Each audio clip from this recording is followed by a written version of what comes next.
ગુજરાતના ચાલુ ચોમાસાની સિઝન વચ્ચે હવામાન વિભાગ દ્વારા એક મહત્વપૂર્ણ અહેવાલ જાહેર કરવામાં આવ્યો છે. રાજ્યમાં હાલમાં 2 શક્તિશાળી વરસાદી સિસ્ટમ એકસાથે સક્રિય થઈ છે, જેના કારણે આગામી દિવસોમાં સાર્વત્રિક વરસાદ માહોલ જોવા મળી શકે છે.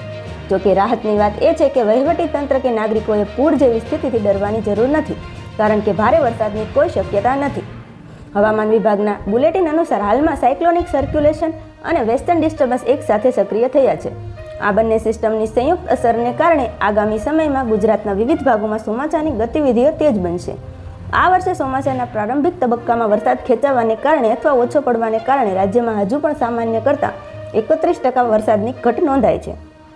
આ ઘટને પગલે ખેડૂતો અને જળાશયો માટે ચિંતા ઊભી થઈ છે, પરંતુ હાલમાં સક્રિય થયેલી 2 સિસ્ટમ આ વરસાદી અછતને અમુક અંશે પૂરી કરે તેવી આશા સેવાઈ રહી છે.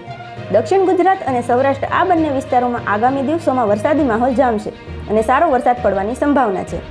ઉત્તર ગુજરાત અને મધ્ય ગુજરાત અહીં પણ મેઘરાજાની હાજરી જોવા મળશે અને સામાન્યથી મધ્યમ વરસાદની આગાહી કરવામાં આવી છે. અમદાવાદ લોકલ, અમદાવાદ શહેર અને તેની આસપાસના વિસ્તારોમાં મુશળધાર વરસાદની કોઈ શક્યતા નથી, પરંતુ અવારનવાર છૂટો છવાયો વરસાદ વરસી શકે છે.